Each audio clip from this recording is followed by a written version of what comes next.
What up, what up, what up? What's up, y'all? You know what it is. It's Talk Yo Barber Shit. And yeah, we back at it again.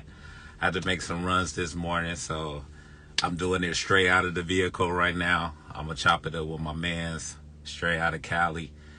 This is gonna be a wonderful conversation today. He's gonna be very insightful, sharing a lot of information about the barber game, a lot of wisdom, growth, how to market yourself, how to conduct yourself within the barber world and industry, how to keep yourself, um, just, honestly, just keep yourself going, never giving up, understanding that it's always going to be trials of ups and downs. But as long as you keep fighting, as long as you keep having that determination, you can never stop. So, yeah, you already know what it is and what this is all about. I can't stop. They don't want me to stop. They tell me keep going. I want to thank everybody that's been tuning in from the beginning when I first started to now. This shit, reaching out, hitting me in the DMs, or even personally seeing me when they see me out and about, and just telling me I'm proud of what you're doing. This has been very helpful. I'm also, like a student coming into the game, and what you're doing and all the people that you're talking to is giving me so much hope and wisdom to keep pushing forward. And, this is pretty much what I wanted to do. I came from another background, and in that field, I really didn't have any help. I really didn't have too much people that I could reach out to and really, home in on my craft. I had to do a lot of stuff like, this all on my own, but transitioning to this industry, I had a lot of people that I could reach out to from when I was back in school, and I really thought about this at one point, but through life, you transition to other things, but it brought me back. So enough about me. Let's jump to it. Let's get it started.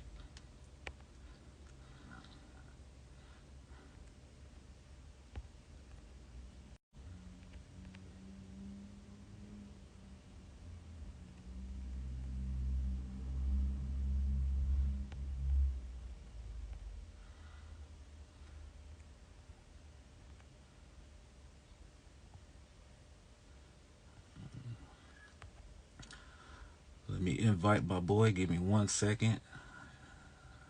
Let's see. Is he on?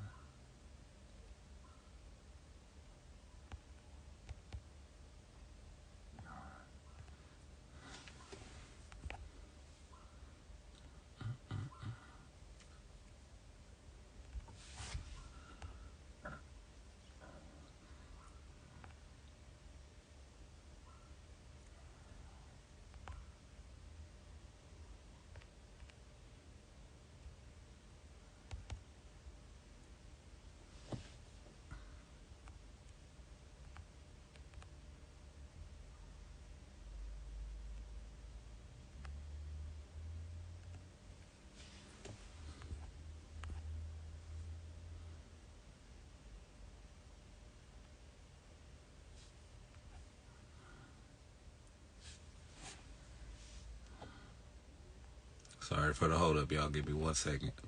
Get this right.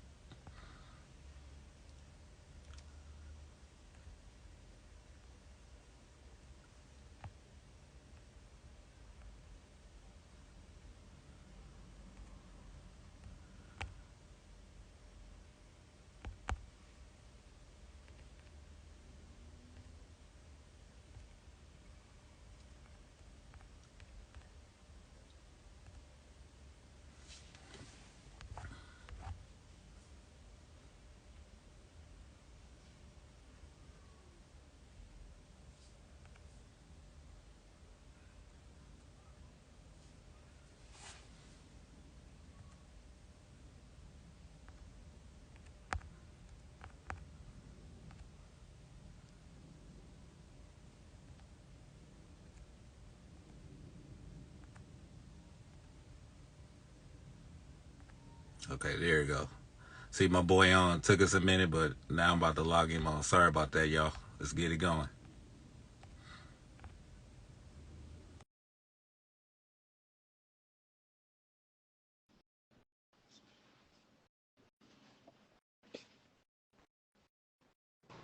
What's up? What's up, man?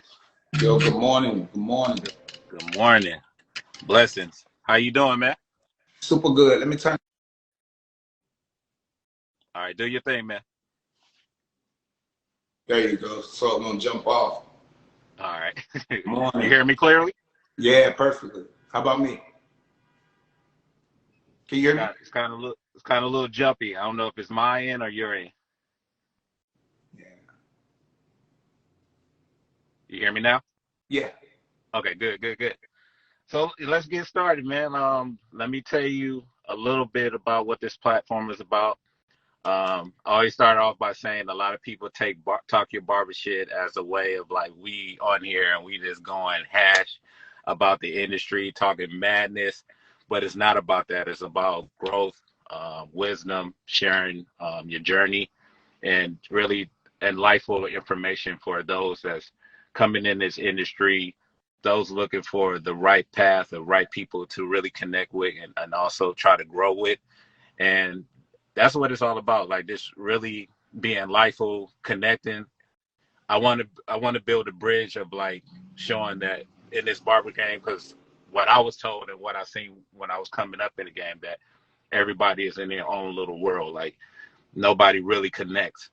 But since I started this wave and been reaching out to certain people and people reaching out to me, it's been showing me that we can grow together, we can connect, and we can share what we have in store and what we want to do and how we want to shift the game. So, I got a reach out from you saying, "Hey, let's talk that barber shit." So, I want everybody to know who you are, where you came from, how you started, and what made you, step in this industry and say, hey, this is the world I want to be in, and I'm ready to take it over. Right. Right. I'm sorry. Go ahead. So It, it I think I did do it clear? better. Was that a question or is Yeah, it that was the end of my yeah. okay?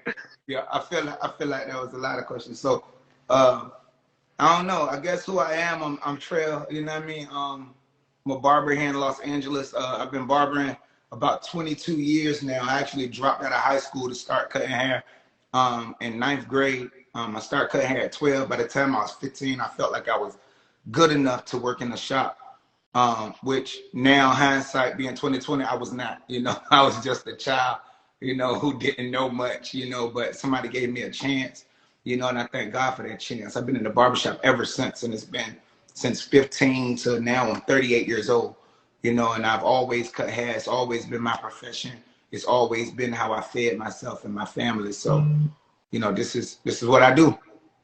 So who, like, when at that point when you decided, like, okay, school, I had enough with school, what drew you to say, okay, I definitely can make a living in the barber industry, and it's not just for game, this is real life. Like Okay. what? That's a good question. That's a good question, man. So I come from a family like I'm like Section 8. Like I'm like the worst of Section 8. Like we were so poor when I was growing up. Like they actually paid us to live there. Like you know how people say, "Oh, you rent 99 cents." You ever heard that? Like people Hmm. rent $1. Like my rent was plus $8. You know what I mean? Like they actually paid us to live in the projects. We were so broke. So you know what I mean? Like there was absolutely no money coming in, man. We were a government family in every sense of the word. So if you wanted something in my house, you had to go earn it. You know what I mean? That like there was nothing given. So I started sweeping the floor in the barbershop at 12 years old. You know what I mean? Because if I wanted anything, I was either gonna steal it or I was gonna earn it, and I wasn't a good thief. So you know what I mean? I met somebody at a basketball court one day who was a barber. I was like, "Yo, could I please, come sweep at your shop, man, earn a few dollars?" And the guy said yes. And when I would sweep the floor in the barbershop, I would try my best to help as much as possible. So I would start playing with the guards and just start setting them up and just start brushing the clippers off for the guys in between haircuts, and I was enamored with how much money these guys made. You know what I mean? I was enamored with how easy it looked. Like, wow, they serviced this person. They're going to get some money right after. Ain't going to be no waiting. So I would go home and I would practice every day on my neighborhood, on my little brother, on my dad. And by the time I was 15, I was somewhat good enough that I asked the owner of that barbershop for a chair, and he said yes. And I was there ever since. That's crazy, man. To know that you started at that. I mean, I'm seeing it now a lot more now. For me, definitely being in the industry, a lot of people are starting off very, very young and killing the game at a very young age, and it's wonderful to see that. But it also could be a lot of distractions from yourself or people that surround you, especially having a young mindset.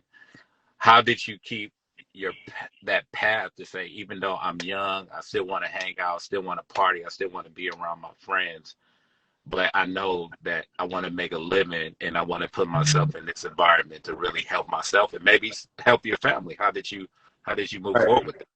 So, bro, that was the easiest thing for me because I come from nothing, and nothing from nothing leaves nothing, So I knew early, like just running around the neighborhood, just playing with the other kids, that wasn't for me. Because if I was gonna have anything, I was gonna earn it or steal it.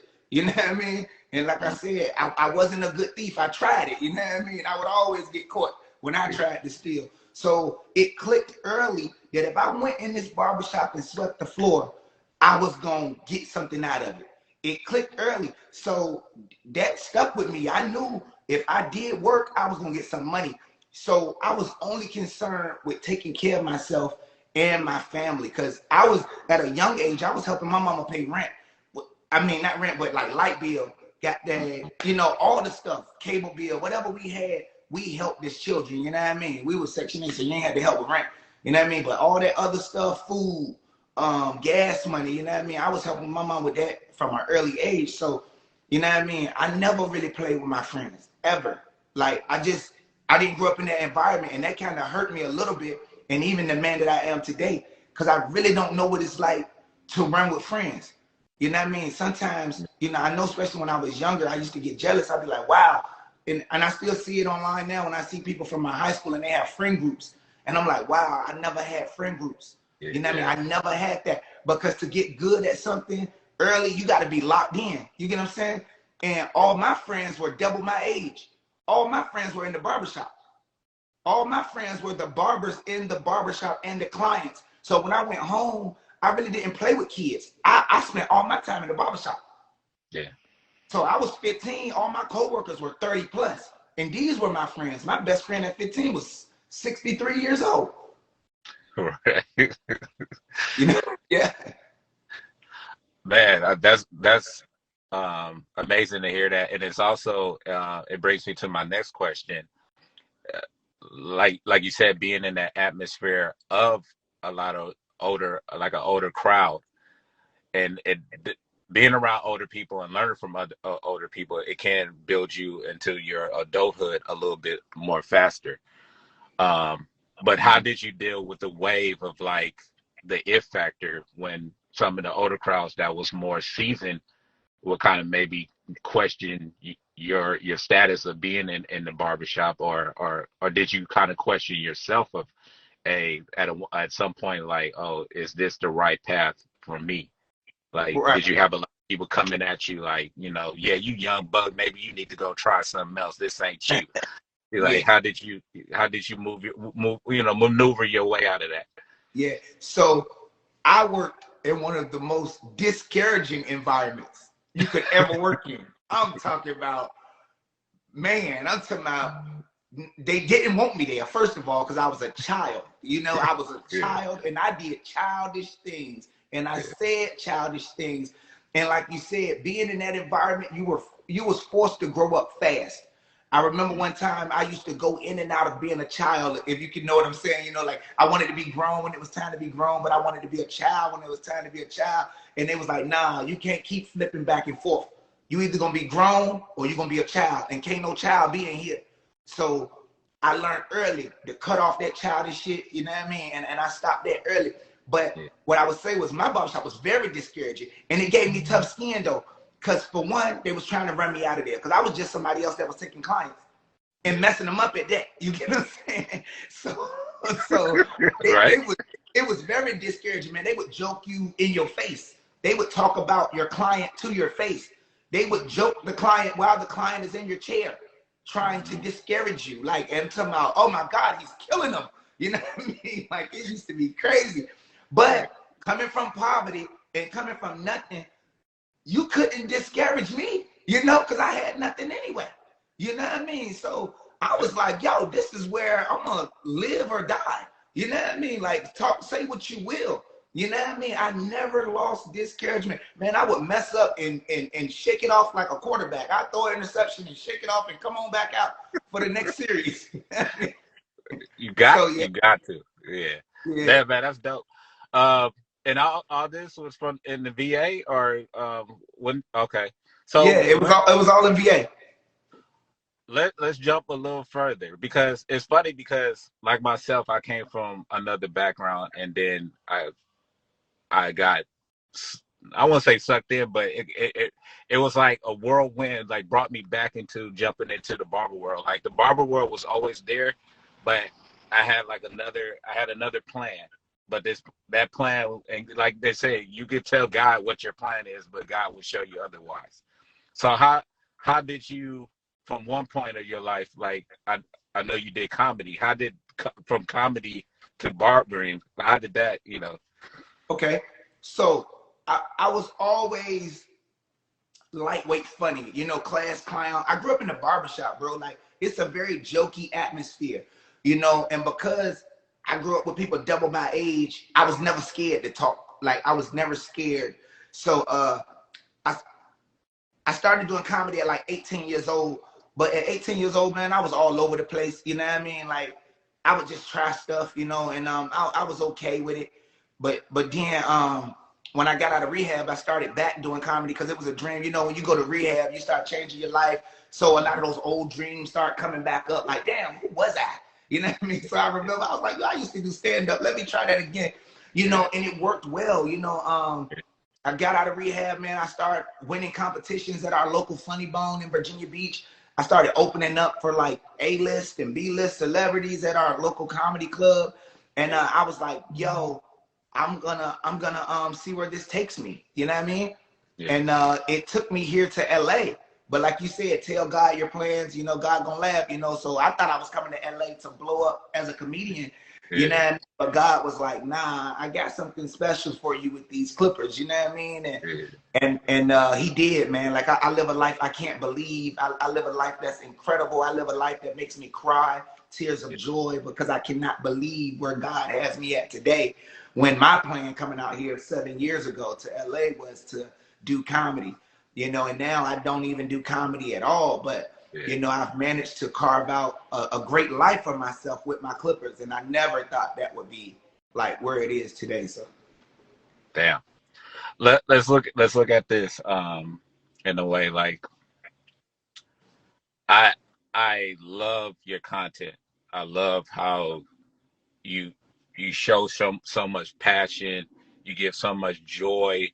You honestly, I could tell from your videos that you really love what you do, and you're willing to share and show so much enlightenment to, like, hey, you could be anything and everything you want to be outside the barber world, but this is my world. But if whatever you have a passion in, this, you know, put all your all into it and be great at it. If you can go back and tell that 15-year-old what you know now, what would you tell that 15-year-old? Man, you know, I would say, man, stick to what you want to do, you know, because I didn't. I needed money so bad as a youth, you know, that a lot of my dreams and ambitions I could not do because I needed money.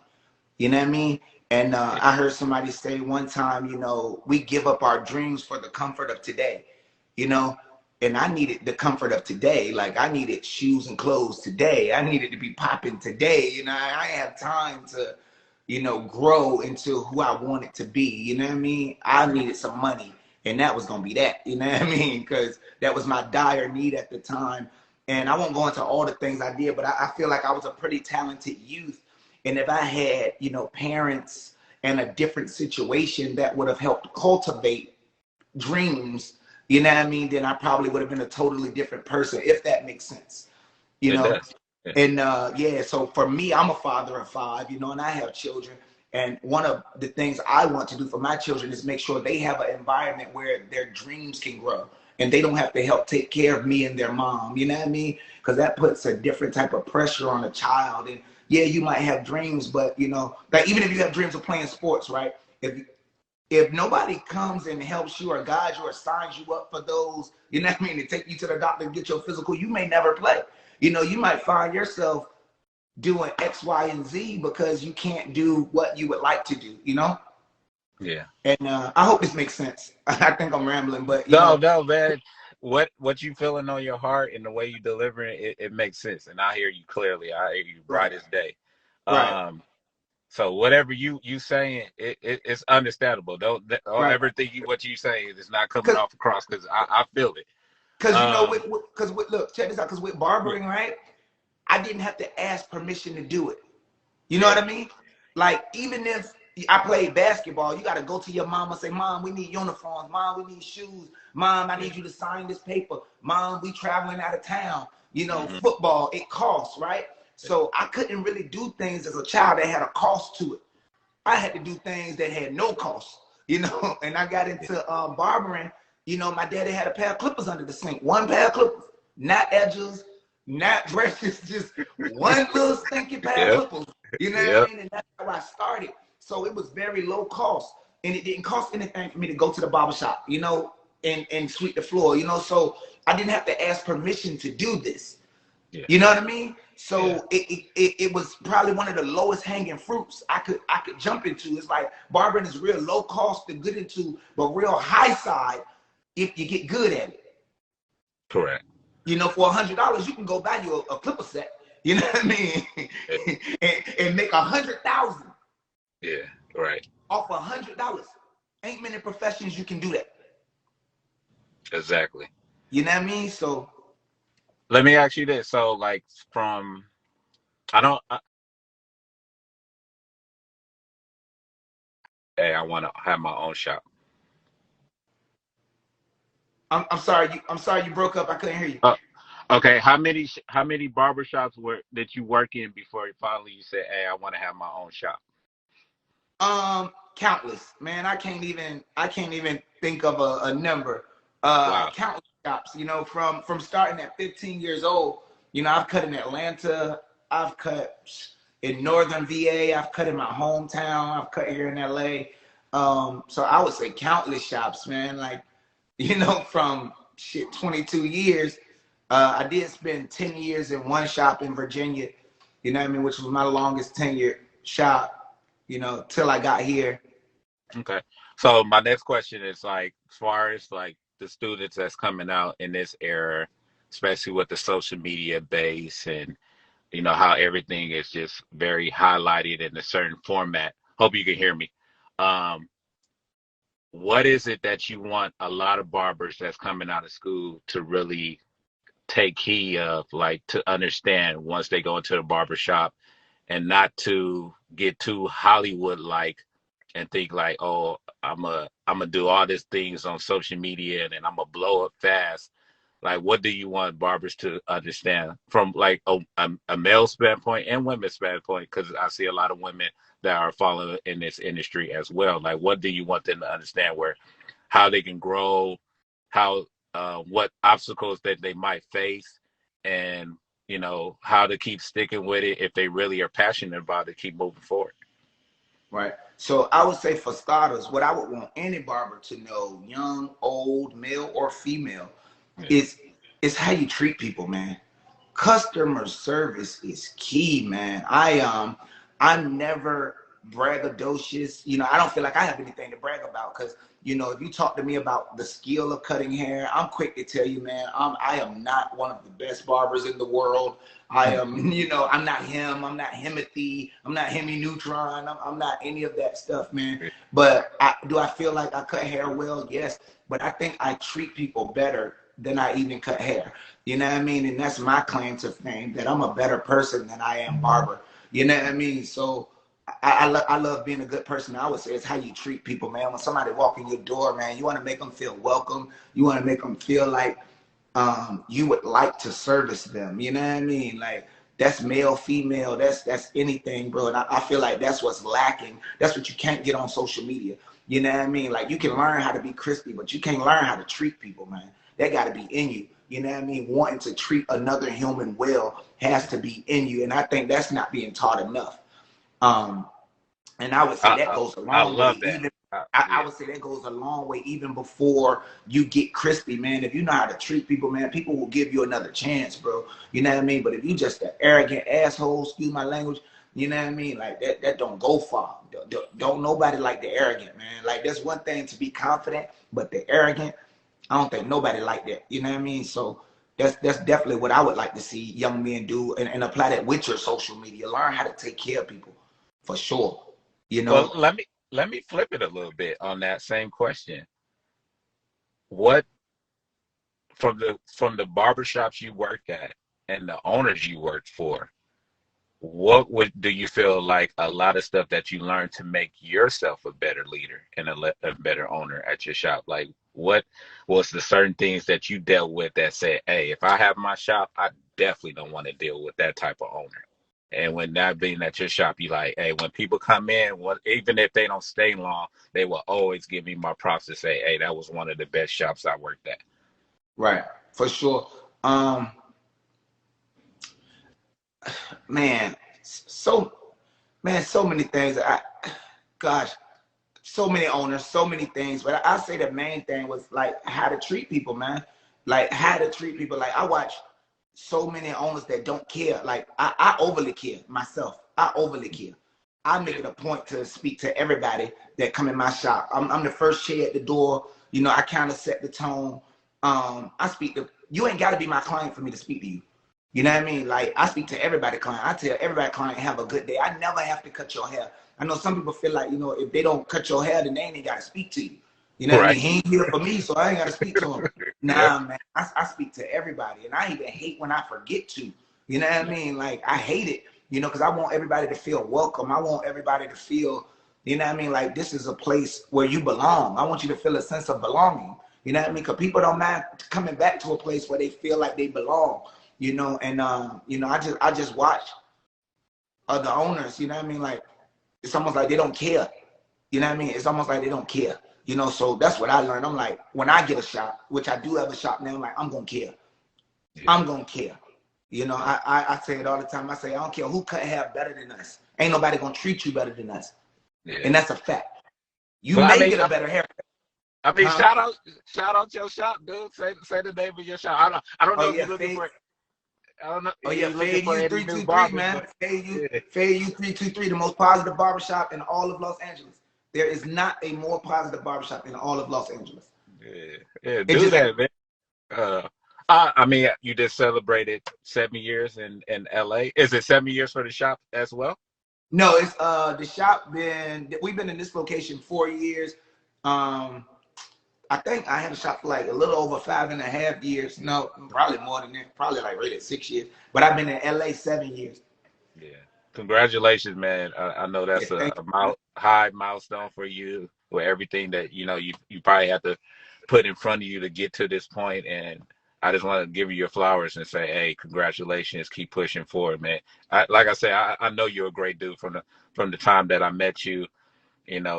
Coming up to your shop with my little barber hats, and you gave me you. so much. Even that day when we spoke, you shared so much wisdom and told me to keep pushing. Because I think right when I met you, that's when I was going to get certified for my test. That's when I was going to go take my test. And you told me go out there, do it. Just pray the night before, and you got it. And I just want to say I Right. appreciate you. I got my license that next day, and I'm out here doing Sure. doing my thing. Um, Sure. back to you. Also, I want to say like people that are tuning in on my side or your side. If you guys have questions that you want to ask, you're welcome to jump into this live as well. Um, Whatever you want to ask about Clippers or schooling or whatever, this Yeah, platform whatever. is for everybody. Yeah. um, Yeah, let's go back to I know a couple things that you speak highly about is how to monetize your money and how to make it work for you and not against you. Right. How share more detail on that. So honestly, man, it took me so long to get my finances right, man. Like, I just working. That's something else I would like young barbers to know too, man. Just working and making money, that ain't all of it. You know what I mean? Like, you gotta save you some money. You gotta invest you some money. You know what I mean? Or you're gonna be working forever. You know, I spent 15 years behind the chair before I even knew what taxes was. You know what I mean? Like, I did not know. I just knew I didn't know to pay into Social Security. I didn't know to invest in myself. I thought clothes and shoes was investing in myself. That's as far as my brain could go. And that was 15 years, man. So it's just in the last 7 years that I've been able to, invest in myself financially, you know what I mean, and start building assets, things that can help me and help my bottom line when I'm outside of the shop. So when I say that, before I would even talk about investing or assets, I would say save you some money, man. If I could say anything to anybody making some money, especially cash the way we do, my first 15 years, I made every dime and I spent every dime. I ain't had nothing saved, all the way up until like 30 years old. Like I said, man, I started cutting hair 15 years old. By 30, I was still flat broke. I had nothing but clothes and shoes. And now today, life is totally different for me because one of the things I did was I started to educate myself and I started to change my mind, on finances. And even before finances, I'm a big student of personal development. So it's like I started to change my mindset in the person I was, which the finances just followed it. You know what I mean? Because you can't be changing your mind and your heart and not be changing your pockets. You know what I mean? Like, so that's what I would say. You know what I mean? I would say start there. And if you start changing your mind, you'll definitely start changing your pockets. You know what I mean? I live off the 90-10 rule, like save at least 10% of your income. You know what I mean? There was one point I lived off the 100% rule. Spend it all. Yeah. Spend it all, every dime. You know what I mean? Don't leave nothing unturned. You're going to get it again tomorrow. You know what I mean? I subscribe to that philosophy. So you got to change your philosophy. You know what I mean? The way you look at money. Like even my children, 18, I got children, my daughter going to be 18 next year. And her first job, I'm going to teach her how to save money. First job, not second job, not 25, not 30, 18. Let me teach you how to save. You got no kids. You ain't really got no whole lot of responsibility. You're going to save 25% of your money. Let daddy show you how to open up an LLC and let's start buying properties. Let's go buy property together. 18 years old. My daughter going in the Air Force. She going to be straight. Man, that's dope. That's lovely, man. It's funny because I was just having a conversation with my mom about that the other day, and we were just talking about like the understanding of like certain values from generations, and like if your parents are not taught a certain way, how can they teach you? Right. And it continued to happen like that until someone out of that situation is like, okay, I want to take a chance on myself and do something that is different. Like we was always taught how to work and how to grind and how to hustle, but we was never taught how to financially gain without trying to overextend ourselves. And Right. for you to say, hey, once my daughter reached this age, I'm gonna show her the key of life, and that's amazing. Like that's dope. Right. Um, staying on that subject, I know probably in the beginning you had to maneuver a little differently before, but probably now you look at the time to spend with my wife, the time to spend with my kids is more important to me now than it probably was back then. Me jumping into the barber industry and being a newlywed, like I'm trying to understand how do I make um, that cross to make sure that my wife and my family life and the family world is up to par, but how do I still make sure that I'm doing everything I need to do in this barber industry so I don't fail? Like, how did you, Right. but yeah. That's good. You see, I'm smiling already, right? Because that's a real good question.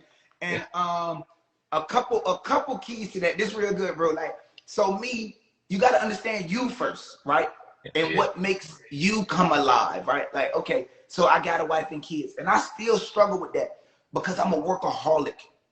I've always been. I was a workaholic before I met my wife. You get what I'm saying? I was a workaholic before we had children, before we became a family. So it's been a work for me to come out of that. Like before I got married, I used to work on Christmas and Thanksgiving.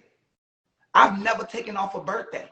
You get what I'm saying? So this is the type of man my wife married, a guy that's a chronic worker. I'm a worker, man. You know, so my wife after the first year of marriage, she said, look, you can't work on Christmas no more because you got kids. She said, don't let your childhood stop these kids from having their father at Christmas. And I had to check myself because I don't want to, you know what I mean? If that makes sense. Like, I didn't know how to be home. I didn't know how to be with my family, you know? And I still struggle with that. You know, like if the phone ring, am I going to go cut hair when I know I was supposed to be, you know, taking my kids to Six Flags? You know what I mean? Because I come from a deep-seated poverty mentality. You get what I'm saying? And I feel like if I'm not working, I'm not going to have. So I'm going to always be working so I can always have, you know? Yeah. So I still got to force myself. You get what I'm saying? And I'm not perfect in that. You know what I mean? Like my wife, she come from a two-parent household where they spent all their time together, you know? So her thing is after 40 hours, I'm done. You know what I mean? She's like, look, this job ain't getting no more from me. You know what I mean? So me, I'm more like, I didn't grow up with a mom in a loving environment. You get what I'm saying? So working 80 hours a week is nothing to me. It's not a chore to me to be at work. It's not a chore to me to do 15 hours, 7 days a week. You know what I mean? So you kind of gotta, for me anyway, I gotta dig deep down, you know what I mean? Not too deep now, because I've been married like 7 years, so I ain't gotta dig as deep, you know what I mean? But in the beginning, I had to dig deep down, you know what I mean? But, you know, like we try on my days off, you know what I mean? Like I'm off on Tuesdays and Sundays. I take my children to school. I pick them up in the afternoon. Sundays is our day to like go do something as a family. So the majority of Sundays, like we going out and we gonna spend time as a family. And if I get a big phone call that I gotta take it, you know, because I'm my family's sole breadwinner too. So I would say also is how your household is set up. You get what I'm saying? It is set up to where, you know, your old lady helping, you know what I mean? And, you know, boom, you got some space to wiggle, you know what I mean? But for me, you know, and the type of clientele I got, you know, if it's the right phone calls, sometimes I gotta take it, you know, because when you're an entrepreneur, it's not 40 hours, bro. That don't be 60. That don't be, you know what I mean, 65. That don't be, you know what I mean? You got to give effort in this business. You know, I tell anybody it's not a given business. Nobody gives you money. I don't know about you, but I every dollar I make, I earn it. You know what I mean? My wrist literally go like this. You know what I mean? For every single dollar. Nobody has ever walked in here and say, hey, Trell, I like you. Here go $100. You know what I mean? So yeah, finding that balance. And I think it's different for every household. You get what I'm saying? Different for every, like I live in California. My bills are, you know what I mean? So, you know what I mean? You might don't want to take too much time off work, but if you live in Tennessee and your rent $900, maybe you can take off. You know what I mean? So, I don't know. I hope that helped, man. But it's different for every household, man. You got to find that groove. You know what I mean? And you gotta find your own groove in that. Because I still struggle sometimes. You know, I do. I still struggle sometimes. Nah, that was very helpful, man. I love everything that you said and what you shared. And like I said, for me, it's all a new world, and I'm enjoying it. I love my lady. She brings so much to me. She's my backbone, and you know, I want to make both of this world work for us together. So, yeah, whatever I gotta do. Yeah. And you know what, bro? It's interesting, right? Man, it's interesting. That's interesting. That's an interesting topic, bro. Because it's like, okay, with barbering, bro, for it to work, you can't give 50%. You know, they'd be like 50-50. You know what I mean? I'm gonna give my wife 50. I'm gonna give my job 50. You can't. And you know, sometimes I heard somebody say sometimes something gonna get 70 and something gonna get 30. Sometimes, you know what I mean? Yeah. And you gotta have a backbone that's gonna like know what you're trying to do and support what you're trying to do. You know what I mean? Because like a lot of times, man, you know, I leave my house, my kids sleep. I come home, my kids sleep. But I'm building something, you know what I mean, that my children are going to be able to eat the fruit of, you know what I mean? So should I give 40% at work and 60% at home, you know what I mean? Or it's different for every household, and that's not even advice. We just talking, you know what I mean? I'm not Yeah, yeah. even giving advice. I'm just giving an example, you know what I mean? Because like they say, the people that are great are obsessed. Like you got to look at somebody like Kobe Bryant that maybe start at the gym 4 a.m. in the morning, Right. you know, and then do another workout at 7, and then do another workout at 11, and then go get treatment. And like, how much are you really home? You know Yeah. what I mean? So, you know what I mean? Like, and can you ever really be great spending all your time at home? You know what I mean? I think, I don't know. My example is like sometimes you just got to give it your all for a period of time. And then, you know, that's the way I try to do it anyway. You know what I mean? And like I said, again, that's not advice. Please don't listen to me. You know what I mean? I'm just saying this is my No. example of the way Yeah. I live it. You know what I mean? No, I mean you very on point on that. That it can shift. It's a up and down ratio. Like, sometimes you have time to give your all, and sometimes, both parties need to understand, like, hey baby, right here in this time frame, I can be here for us, but in this time frame, I need you to allow me to be me. And Right, yeah, yeah. right. And women too, like my wife, I say honestly, my wife in the beginning fought against it. You get what I'm saying? Because she saw, like a lot of us, we go off our examples, right? So my wife had a father and mother who father worked, you know, a 40-hour work week. Maybe he was home every day at 5. You get what I'm saying? And when you see that as your manly example, you're like, okay, when I get married, this is what a man is like. You get what I'm saying? He gonna work 9 to 5, he gonna take care of his family, boom, boom, boom. But when you marry an entrepreneur, that ain't how it is. You get what I'm saying? I might leave my house at 9 a.m. and I might get back at 11 p.m. You get what I'm saying? Like dinner on the table, dinner cold, you don't eat with us. That's not the kind of job I got. You get what I'm saying? So like that could be a source of contention for some women. You know, and I think, 7 years in, my wife is more so starting to realize, hey man, this dude got to be gone. You know what I mean? Like sometimes it's busy season. Sometimes, you ain't even gonna see me. Not because I don't want to be seen, but because it's busy season. And when you're an entrepreneur, you got to get the chicken while the chicken is ready to be hatched. You know what I mean? Because it ain't always like that. You know what I mean? Yeah, I hear you. I understand. You know? Uh, so I wanna highlight something that I seen on your page where I truly believe it's wonderful. Um, but it might be, something that is like everyday thing to you. I see you got the chance to work on a project, the movie Nope. Right. How was that, and So, what did you take from that? yeah. So actually, I did not work on the movie. I did a press run, Okay, which okay, is totally different than the movie, right? A press run is all the press you do leading up to the release of a movie. okay, So it was my first press run. It was friggin' amazing. It was better than anything I could have ever. Because once I met Daniel Kaluuya, um, Nope was already finished. You know what I okay. mean? It was already done. So I started with him on a press run for some award shows and stuff like that. They liked me. They kept me around. They gave me the job. So it's been incredible though, man. Like just it's been incredible. Like I said, I know where I come from, bro. I know the journey I've been on to get like where I am.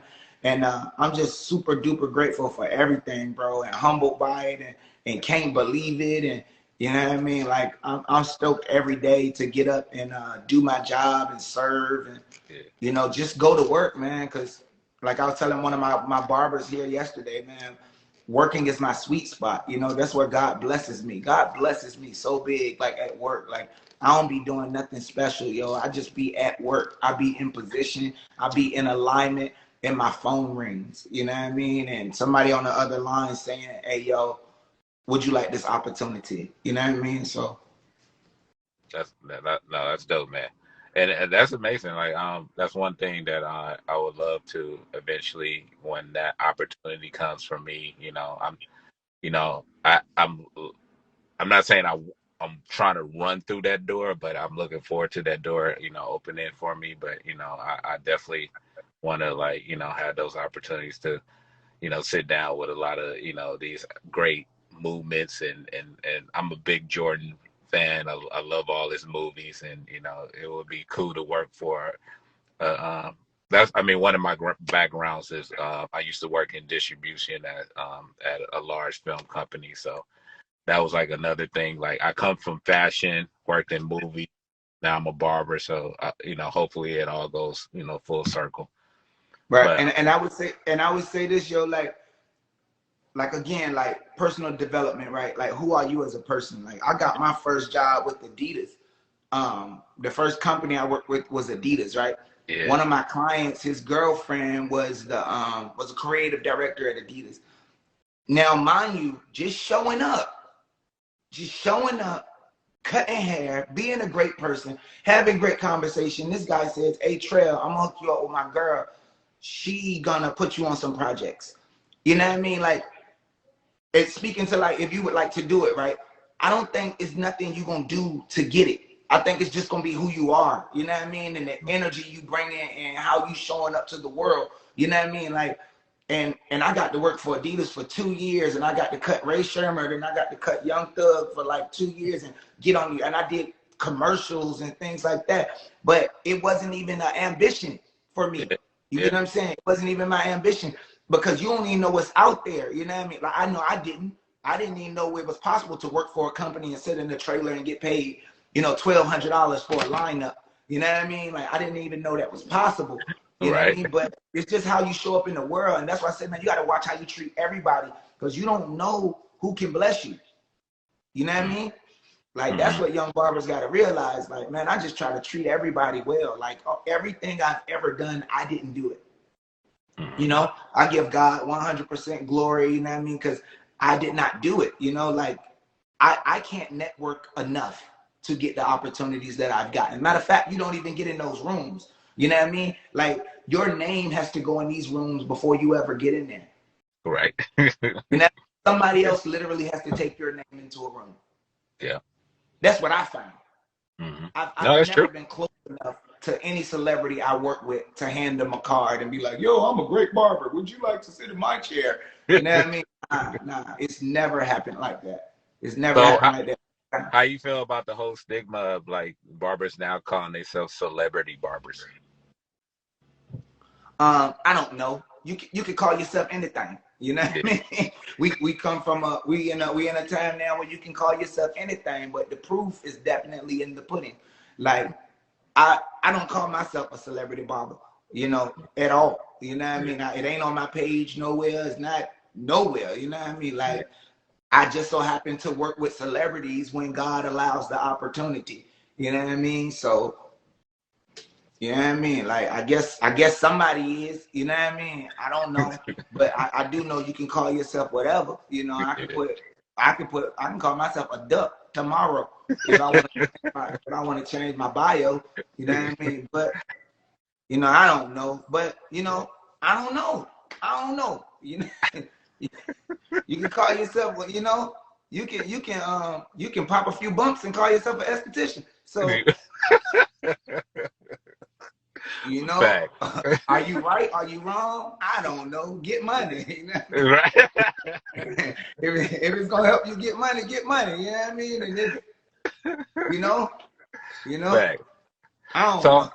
let's talk about you know, you the whole social media aspect of like how you can gain and monopolize from it. Like how do you feel like the way that you structure, I know it's for you and how you do it, and the way you share your content, um do you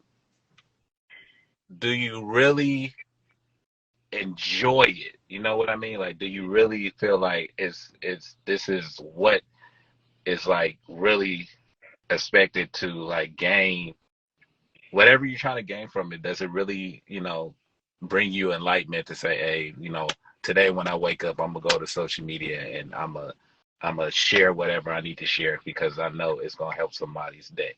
Like, how do how do you keep going and say, when I do these, I know I'm doing it for a purpose and I'm not just doing it just to gain followers. If that Okay, makes sense. Yeah, it does. So I look at social media for me just like I did when I was cutting hair in the beginning. You know, like first of all, you got to know what you want to be. For me, I would like to be an international encourager. Like at the end of my life, I want to be known as an international encourager. I want to be a motivational speaker. I want to be able to share my story and help people know that you can turn around. You know, if I can turn around from being a heroin cocaine addict to a Hollywood barber who does X, Y, and Z, then you can do it too, right? So I feel like when I'm recording, I'm just getting my reps in. I'm just aligning myself with my future. You know what I mean? Like if you look at my page, I really don't even post haircuts anymore, you know, because barbering is what I do, but it's not who I am. You know, I'm a barber to take care of my family, but who I am is a motivational speaker. Who I am is an encourager of people. Who I am is somebody that's holding the mantle that you can make it. It ain't about where you come from or what you've been through, but where you're going. You know what I mean? That's the guy I want to be. So I feel like if that's what you want to be, you got to start to, you know, go in that way. You got to start to go in that vein. And a lot of times, you know, like I feel corny doing it. You know, I feel like, oh man, nigga, my teeth yellow. I don't really want to be on camera. You know what I mean? But I feel like somebody's story helped break me out of addiction and homelessness, right? And if my story can help somebody else, listen, man, the guy that gave his testimony when I got sober, he don't know it. But not only did it change my life, it changed my children's life. They got a different father. My wife has a different husband. My clients have a different barber. Everybody that comes into contact with me is going to be super duper blessed because of the testimony of one man, right? So if I get on Instagram and I give my testimony and I share that just a few years ago, I was standing outside the gas station begging for dollars, you know what I mean? And now I can command $1,500 for a haircut. You know, and I'm called on by some of the best in Hollywood and every industry across the board. This guy, if I can turn it around, anybody can turn it around. And I tell people, I'm not special by far. I'm just a young man that made some changes in his life. That's it. No, Not perfect. You Not are perfect. special, man. No, this what I mean. Let me clarify that, right? Yeah. See, I am not different than anyone else. Yeah. What makes me different than the homeless guy? Nothing. Mm-hmm. I'm not better than. I'm not more deserving. Mm-hmm. I'm not. You know what I mean? Like we all are human. The brass tacks of it all. We all are human. Let's stop there. We are all made by God. Let's stop there. I am no better than anyone. Yeah. Do I make different decisions than people? Yes. Yeah. But I'm not special. I'm not better than the barber beside me. I'm not more special. I'm not more deserving of an opportunity. You know what I mean? Yeah. That's when I say I'm not special. Mm-hmm. I do something different. You know, I show up different maybe. You get what I'm saying? Like I come to work early. I come to work with a smile. You get what I'm saying? But I'm not special in that. I'm not special in the regard that I'm more deserving than someone else. Yeah. And that wasn't what I meant when I said you are special. And what you're saying, the special part of that is what I'm covering. Like for you to see in yourself, like, hey, I am gifted. I am amazing. I am something that needs to keep moving in this world, because now I come to a point to realize that my specialness can help somebody go from what I went to and come out of that and be where I'm at now. And that's what I meant. You are special. No, yeah. And like this, right? Like somebody else might think, and this is what I never want nobody to think, right? Oh, he different. No, I never want nobody to look at me and say, oh, he different. Yeah. You know what I mean? Yeah. I'm not. I am not. Yeah. I am not. I am you. You are me. Yeah. You know, I don't look at, somebody might look at, you know, oh God, Kevin Hart. You know, let's say you're a comedian, right? You say, but he's special. No, you have it too. Yeah. You have it too. He ain't the funniest man in the world. Yeah. He has a grind. He has a desire. Yeah. He has these things that if you took on, you know, the same mentality, you could be as well. Yeah. I don't want nobody to think, oh, Montreal special. Oh, he moved from Virginia to LA. Oh, he started popping, child. He's special. No, no, no, no, no. Yeah. Montreal works. You know, he shows up with integrity. You know what I mean? Like, if anything is special about me, it's the way I choose to show up. And that's a choice. Yeah. And you know, it's So, funny. That was my next question, like law of attraction. And I feel like just what you delivered is like what I wanted to like share on my next question. Like, like keep going. Like law of attraction is like, how do you? right. And I'm sorry. I'm passionate. I'm so sorry. No. I'm so passionate. I would say, bro, check this out, bro. Yeah. All my life, I knew how to make money. I never had a problem with money, right? But because my mind was so messed up, and the ideas I had around money, the ideas I had around how I treated people, the ideas I had around how I showed up, only gave me a certain level. Mind you, and this is why I'm a teacher, bro, and I thank God you let me on your platform, bro, because I think this is the start, again, getting your reps in. I believe this is the start of what God has for me. You get what I'm saying? So with 4 people here, 3 people here, bro, I'm going to give it to you straight. You get what I'm saying? So anyway, 22 years I've been cutting hair. For 15 years, I did it all wrong. Yeah. All wrong. I could cut hair. I could make money. You know what I mean? But man, I was living so wrong. Now, flash forward to when I got sober. Personal development. Law of attraction, right? Developing yourself. When I got out of rehab, bro, I started putting on personal development tapes. Les Brown, Zig Ziglar, Jim Rohn.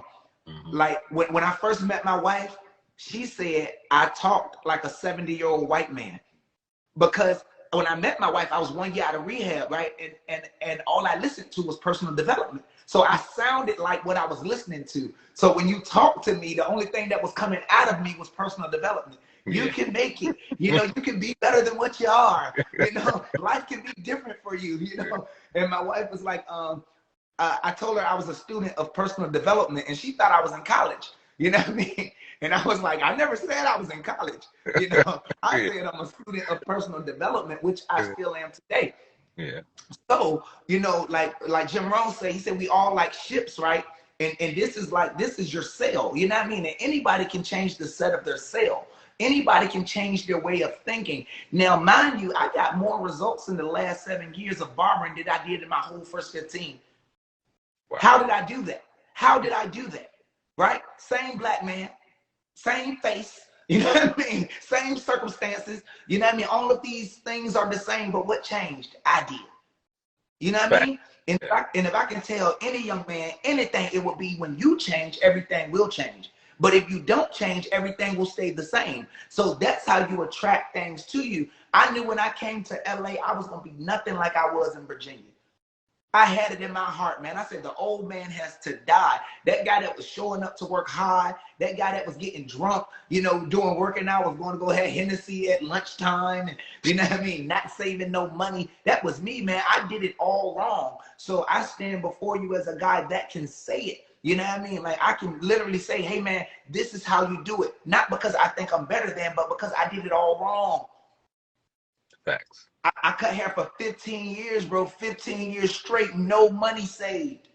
15 to 30, not even a bank account, not even a driver's license. Never had my own apartment. Now I can do $250,000 every year just barbering. Same profession, different mindset. Wow. Same profession, different mindset. Man, I probably never made 6 figures in Virginia. Came here, made 6 figures my first year. Now $250,000 every year. How? Mindset. The way I show up.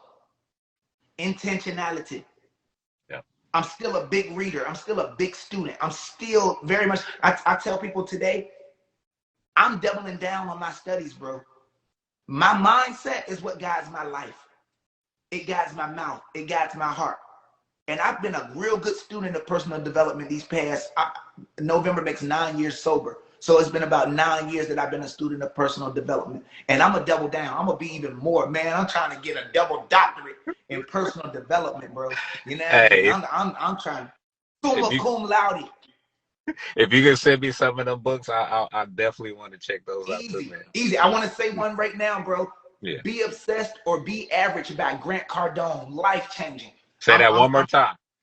Be Obsessed or Be Average by Grant Cardone.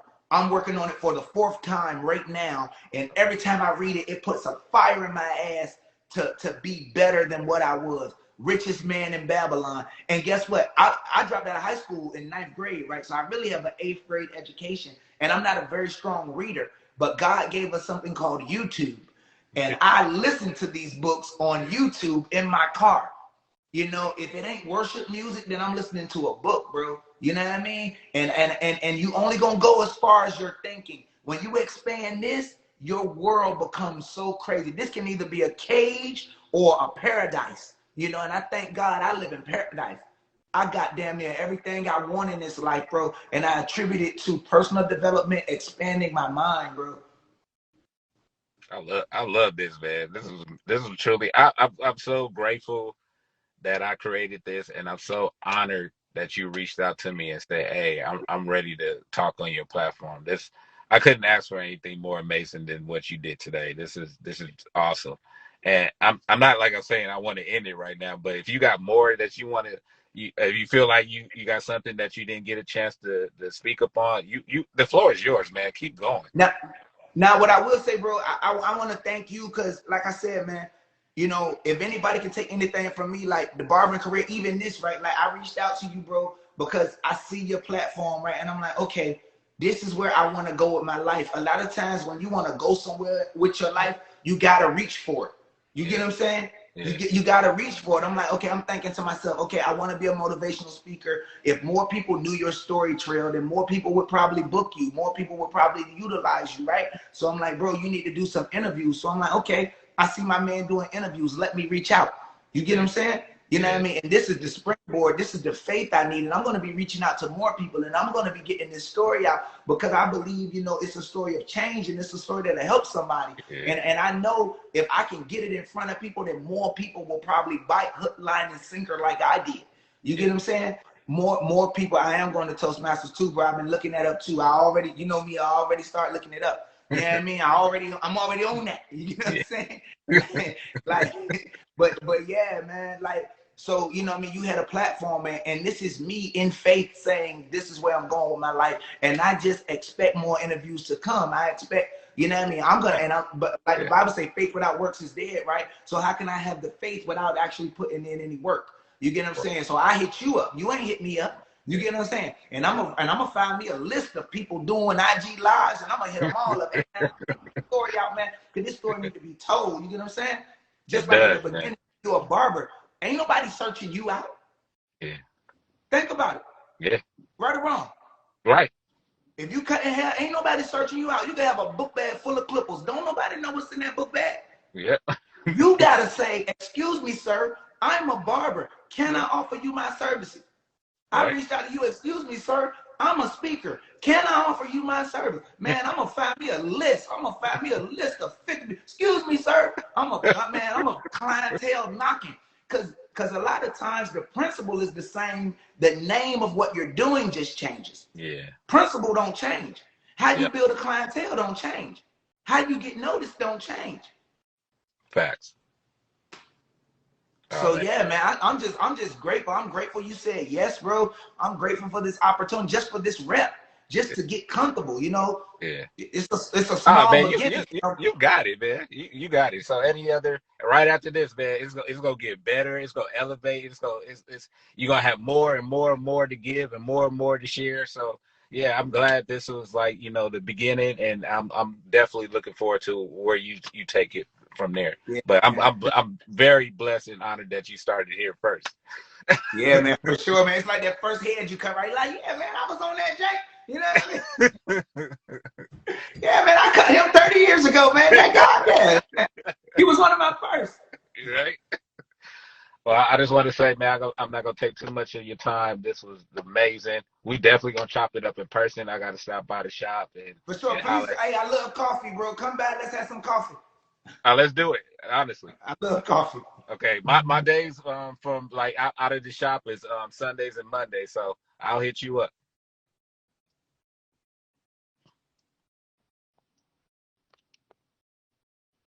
I don't know if it froze.